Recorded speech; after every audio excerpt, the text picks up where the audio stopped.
Rush 971. Eh bien, salut tout le monde, c'est Rush971, j'espère que vous allez bien. On se retrouve pour un nouveau gameplay commenté sur la map Résistance sur MW3. Et je joue à la MP5, oui, qui fait partie des mitraillettes.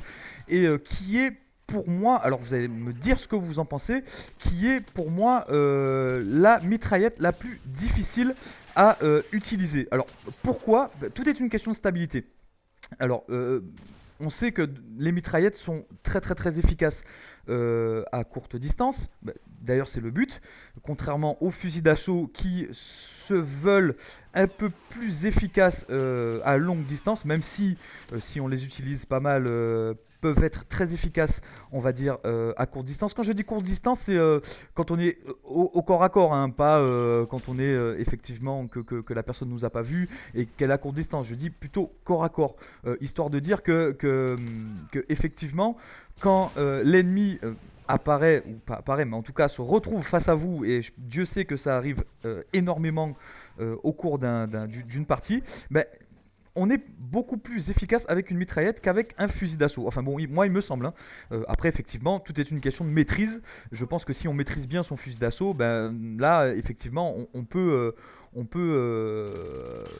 être aussi efficace de loin comme de près. Donc la MP5, donc là c'est la Moab à la MP5, donc c'est la, je crois que c'est la, je crois qu'il y a 5 ou 6 mitraillettes, je crois qu'il y a 6 mitraillettes et c'est la cinquième que je vous propose. Donc effectivement, j'ai fait la MOAB avec toutes les mitraillettes. Par contre, effectivement, vous allez me dire oui, et la PP90.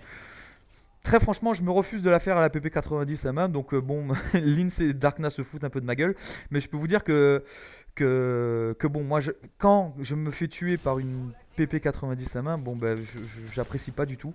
Donc je ne vois pas pourquoi je tenterais une MOAB avec cette arme qui me semble relativement beaucoup plus facile d'utilisation que les autres en termes de puissance. Donc bon, bon voilà, c'est mon choix. Après, si je, effectivement, comment dirais-je, je blesse les utilisateurs, en tout cas si je contrarie les utilisateurs de la PP90 main, j'en suis désolé, mais en tout cas c'est mon point de vue, donc bon, soit vous l'acceptez, soit bon bah tant pis.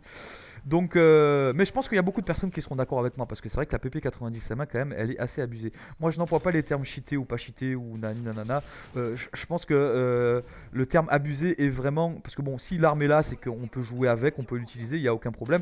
Par contre c'est vrai qu'il me semble qu'elle est beaucoup plus abusée, beaucoup plus puissante que les autres, pas forcément avec une moins bonne stabilité. Encore que, bon, c'est vrai elle est peut-être moins stable que la MP7, mais beaucoup plus puissante que cette dernière. Donc effectivement, tout est une question de relativité. Oui, relativité, oui, ça se dit. Enfin bon, en tout cas, on relativise, hein. Et donc la MP5, c'est effectivement. Alors vous voyez cet ennemi qui ne bougeait pas. Alors, je vous stoppe tout de suite, vous risquez de me dire, ouais, mais t'as fait une Moab, t'as tué cet ennemi 2, 3 fois, peut-être 4 fois.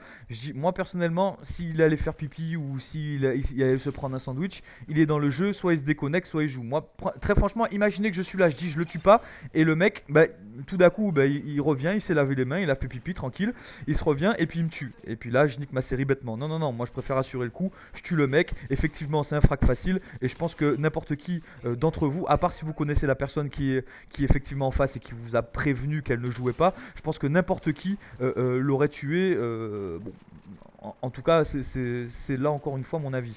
Donc, la MP5, je pense que c'est la moins stable des mitraillettes. Et je pense que niveau puissance, elle est quand même moins puissante qu'une MP7 ou une PP90 à main. Donc vous allez me dire ce que vous en pensez. Alors je pense qu'au niveau puissance, c'est à peu près égal à la P90. Ouais, je pense que la P90 et la MP5, ce sont deux armes qui se valent.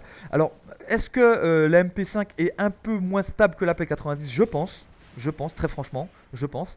Mais après, je vous dis, tout est une question de ressenti. Effectivement, dès que vous prenez l'arme en main et que alors là c'est un peu chaud, je me cache derrière le pot de fleurs, enfin, seconde chance, une grosse plaie, enfin bon bref, on va pas épiloguer, si effectivement vous pensez que vous arrivez mieux à prendre en main la P90 que la MP5, bon ben ça c'est votre choix, mais bon il se trouve que bon la P90 moi c'est l'une des armes que je préfère.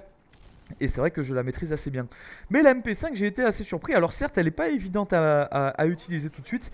Mais alors dès qu'on arrive en spécialiste, c'est un régal. Parce que oui, je joue avec les kits spécialistes, comme vous avez pu le constater. D'ailleurs, ça fait un moment que j'y suis en spécialiste. Donc bon. Et vous voyez que la partie se déroule très très rapidement. Enfin, continue très très rapidement. Parce qu'on est à 43,9. Donc on a déjà ramassé 43 médailles, ils en ont ramassé que 9, donc ça va très très vite. Et donc effectivement, là, dans un souci, alors que là je ramasse, mais bon bref, dans un souci toujours de contrôle du temps et effectivement de sérénité, parce que c'est vrai qu'en élimination confirmée, quand on joue avec des gens qu'on connaît, ça nous permet de contrôler le temps, donc ça nous permet d'avoir une sérénité en plus afin de ne pas se presser et de ne pas faire n'importe quoi. Vous voyez très bien que je contourne la map sans pour autant passer par les endroits qui sont relativement dangereux. Quand je pense aux endroits dangereux, je pense à la petite maison qui est à l'intérieur, qui est souvent courtisée par de nombreuses personnes excessivement statiques, si je puis dire, pour ne pas dire de gros campeurs qui campent là et qui posent leur tente. Enfin bref.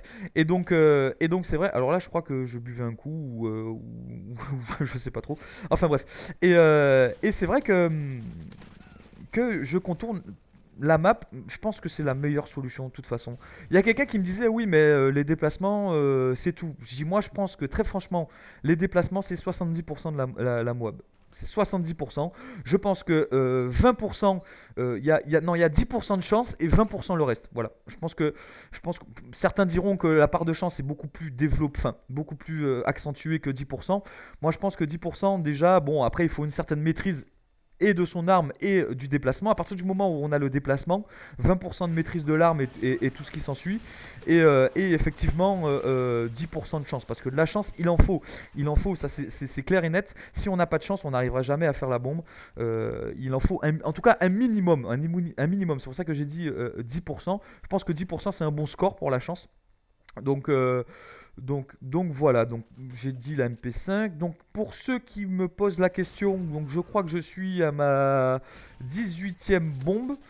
19e peut-être, parce que j'en ai fait une aujourd'hui. Donc 19e. Donc avec une douzaine d'armes différentes. Donc ouais, j'en ai fait 2 ou 3 avec la P90, 2 ou 3 avec la MP7 aussi très certainement. Donc voilà, et hop là je débloque ma MOAB. Donc je la lance tout de suite parce qu'on est à 58 médailles, on n'avait pas trop le temps. Donc vous voyez que c'est vraiment la partie est allée extrêmement vite. Alors j'avais énorme. Alors là voilà, une petite anecdote, il était en face de moi, je me suis dit la bombe va le tuer, mais en fait il y a un temps de latence entre le moment où le décompte se termine et le moment où la bombe tue les ennemis. Donc je me suis fait avoir comme un bleu, j'aurais pu continuer ma série et améliorer ma série de victimes, pardon. Mais bon, on va dire que l'essentiel est là. La bombe a été débloquée à la MP5. Alors je vous cache pas que ça fait un moment que je joue avec elle pour essayer de la débloquer. Et celui que je viens de tuer là, LPF 972, je lui fais une grosse dédicace. Je lui dédicace cette vidéo parce qu'il a rejoint, il était en face. Et il a joué le jeu, il est resté. Après, bon, comme c'est un joueur très très occasionnel, c'est pas comme nous les geeks, n'est-ce pas, messieurs et mesdames. C'est un joueur très très occasionnel. Et il m'a appelé juste après et il m'a dit c'est quoi ça? Qu'est-ce que tu viens de débloquer? J'étais pas au courant. Enfin, il était un peu perdu à la suite de cet épisode de la bombe. Donc voilà. Et puis big up à Cheska aussi, c'est une fille qui fait partie de notre team et qui a fait la killcam. Comme d'habitude, je serais tenté de dire, elle a fait la killcam de la dernière vidéo. Je vous souhaite de passer une bonne soirée, une bonne matinée ou une bonne après-midi. J'espère que ce gameplay vous a plu. N'hésitez pas à mettre un pouce bleu, ça fait toujours plaisir. Et puis abonnez-vous si ce n'est pas déjà fait. Je vous dis ciao ciao pour d'autres aventures. Salut.